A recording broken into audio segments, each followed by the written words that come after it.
Hello friends, இந்த வீடியோல சம்பந்தப்பட்ட நபர்களோட முகம் மறைக்கப்படும், பெயரும் மாற்றி சொல்லப்படும். அதுக்கு என்ன காரணம் அப்படின்னு இந்த வீடியோட கடைசியில நான் சொல்றேன். ஆனா இது ஒரு மோசமான வீடியோ. எல்லாரும் அவசியமா பார்க்க வேண்டிய வீடியோ. குறிப்பா பெண் பிள்ளையை பெற்றவர்கள் எல்லாரும் பார்க்க வேண்டிய ஒரு வீடியோ. சென்னை எக்மோர் பக்கத்துல இருக்கிற பெரிமேடு காவல் நிலையத்துக்கு ஒரு போன் கால் வருது. எதிர்முனையில பேசினவர் பூந்தமல்லி பைபாஸ்ல இருக்கக்கூடிய ஒரு ஸ்பாவுல பெரிய அளவுல விபச்சாரம் நடக்குது, நிறைய பேரை மிரட்டி பணம் பறிக்கிறாங்க அப்படின்னு ஒரு பகீர் குற்றச்சாட்டை சொல்றாரு. உடனே பெரிமேடு காவல்துறையினர் அந்த ஸ்பாவுக்கு திடீர்னு ரைடு போறாங்க. அங்க போய் பார்த்தா அங்க இருக்கக்கூடியது ஒரே ஒரு 20 வயதான பெண், அதுவும் இன்ஜினியரிங் 3ஆம் ஆண்டு படிக்கக்கூடிய கல்லூரி மாணவி. யார் நீமா, எதுக்கு இங்க வந்த அப்படின்னு கேட்டப்ப, நான் என்னோட காதலனை பார்க்க வந்தேன், இந்த ஸ்பா என் காதலனோடது அப்படின்னு சொல்லியிருக்காங்க. ஆனா இந்த பெண்ணோட பேச்சுல ஒரு மிரட்சி அப்படிங்கிறது இருந்திருக்கு. காதலனோட பேரை கேட்கும் போது முன்னுக்கு பின் முரணா பதில் சொல்றா. இந்த பெண்ணை விசாரிச்சு ஆகணும் அப்படின்னு சொல்லிட்டு பெண் காவலர்களை வச்சு அழைச்சிட்டு போய் அந்த பெண் கிட்ட விசாரணை செய்யறாங்க. அங்க கிடைச்ச தகவல் தான் ஒரு மிகப்பெரிய அதிர்வலைய காவல்துறையினரே கொலை நடுங்கக்கூடிய ஒரு தகவலா இருந்திருக்கு.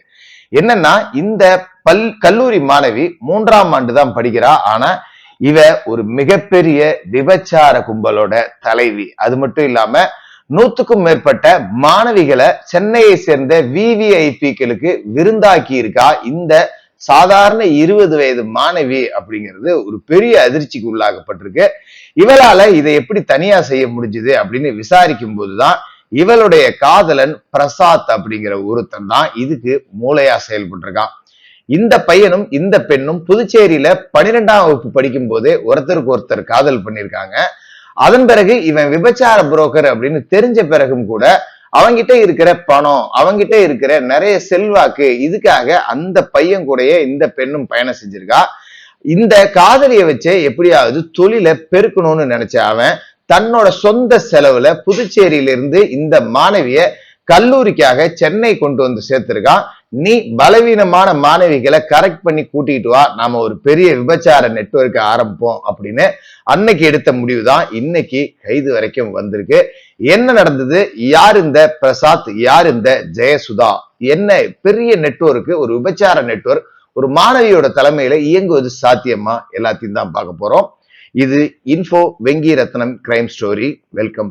சென்னையில இருக்கக்கூடிய ஒரு பிரபல கல்லூரியில படிக்கக்கூடிய மாணவி தான் ஜெயசுதா. இந்த ஜெயசுதா பாண்டிச்சேரியில 12ஆம் வகுப்பு வரைக்கும் படிச்சிருக்காங்க. அங்க பிரசாத் அப்படிங்கிற ஒருத்தனோட காதல் ஏற்பட்டிருக்கு. காதல் உண்டானதும் இவங்க வழக்கம் போல வெளியில சுத்தி இருக்காங்க. பிரசாத் ரொம்ப ஆடம்பரமா செலவு பண்ணிருக்கான். இவனுக்கு இந்த வயசுலயே ஏது இவ்வளவு காசு அப்படின்னு சொல்லிட்டு விசாரிக்கும் போது இவன் பெண்களை விஐபிக்களுக்கு சப்ளை பண்ற ஒரு புரோக்கர் அப்படின்னு தெரிய வந்திருக்கு.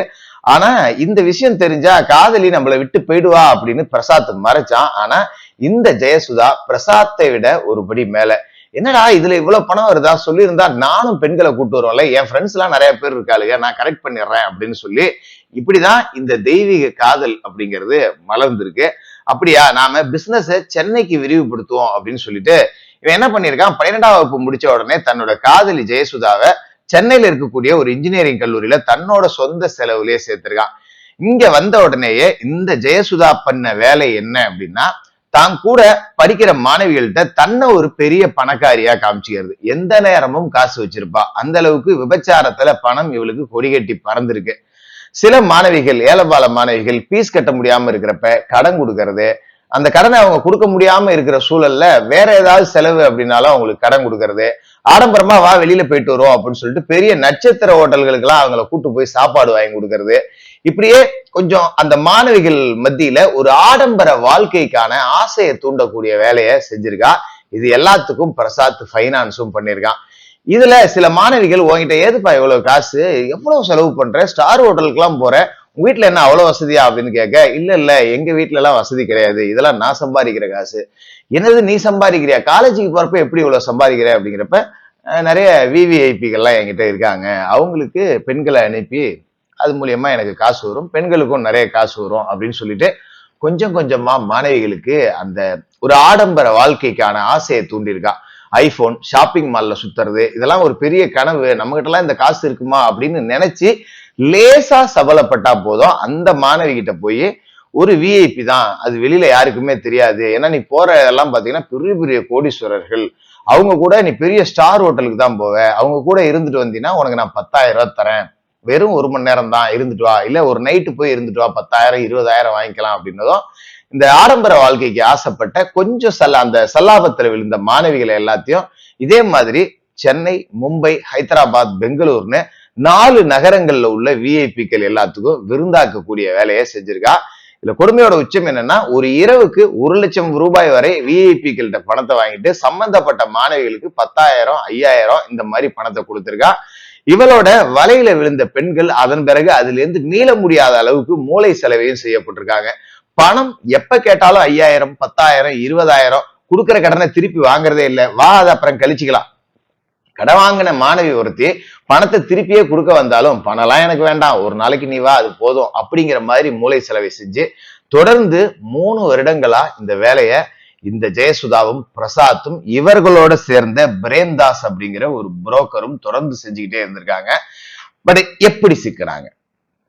இந்த மாணவி என்ன செஞ்சிருக்கா அப்படின்னா, ஒரு மாணவி கூட இவளுக்கு தொடர்பு இருந்தது. கிட்டத்தட்ட 2 வருடங்களுக்கு மேல அந்த மாணவிய விபச்சாரத்துல தள்ளி பணம் பார்க்கக்கூடிய வேலையை செஞ்சிருந்தா. ஒரு கட்டத்திற்கு மேல அந்த மாணவிக்கு திருமணம் நிச்சயம் செய்யப்பட்டுருச்சு. திருமணத்திற்கான நாளும் வந்துருச்சு.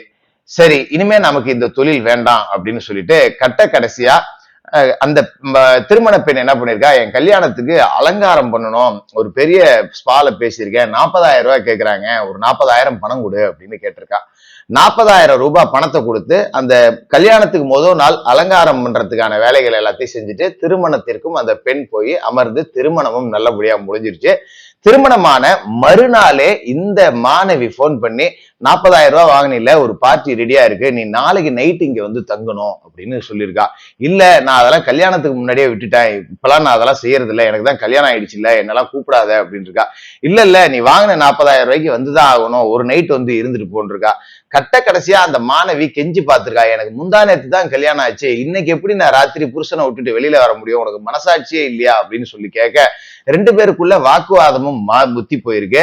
இதுல இந்த கூட்டத்துக்கிட்டே நாம தப்பிக்கணும்னா இவளை காட்டி கொடுத்தா ஆகணும்னு வேற வழி இல்லாத அந்த பெண்ணு தான் தன்னோட ஒரு உறவுக்கார ஒரு நண்பரை வச்சு இந்த கூட்டத்தை காட்டி கொடுக்கறதுக்காக பெரிமேடு காவல் நிலையத்துக்கு மர்ம நபரா காலும் பண்ணிருக்காங்க. சரி, இப்ப இந்த கூட்டம் அப்படிங்கிறது சிக்கிருச்சு. இதுல ஏன் பெயரெல்லாம் மாத்தி சொன்னேன் அப்படின்னா, இந்த வழக்கு அப்படிங்கிறது 2023 வருடம் நடந்தது. இதன் பிறகு சம்பந்தப்பட்ட அந்த மாணவி திருந்தி கூட வாழ்க்கையை நடத்தியிருக்கலாம். அதனாலதான் அவங்க பேரை மாத்தி சொல்லியிருக்கேன். ஒருவேளை வழக்கில் இருந்து அவங்க விடுதலையும் ஆயிருக்கலாம். அது தொடர்பான அப்டேட்டுகள் இல்லை அப்படிங்கறதாலதான் பேரையும் மாத்திருக்கேன், முகத்தையும் மறைச்சிருக்கேன். பட் இந்த ஜெயசுதா அப்படிங்கிற ஒரு மாணவிதான் விபச்சார நெட்வொர்க்கோட தலைவியா இல்ல. இது மாதிரி பல மாணவிகள், பல குடும்ப பெண்கள் இந்த மாதிரியான விபச்சார கும்பல்கள்ட்ட சிக்கிட்டு தங்களோட வாழ்க்கையை தினம் இழந்துகிட்டு தான் இருக்காங்க.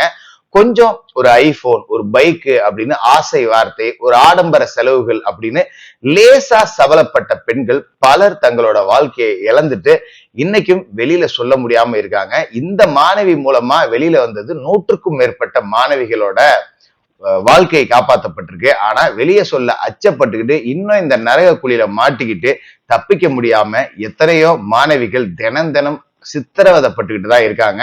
அவர்களோட சித்திரவதைக்கு பின்னால் இந்த ஜெயசுதா மாதிரியான நபர்கள் பணமும் பார்த்துக்கிட்டு தான் இருக்காங்க. அதனால சக மாணவிகள்கிட்ட கூட பெண்கள் எச்சரிக்கையா இருக்கணும் அப்படிங்கிறதுக்காக தான் இந்த வீடியோ தொடர்ந்து பேசுவோம்.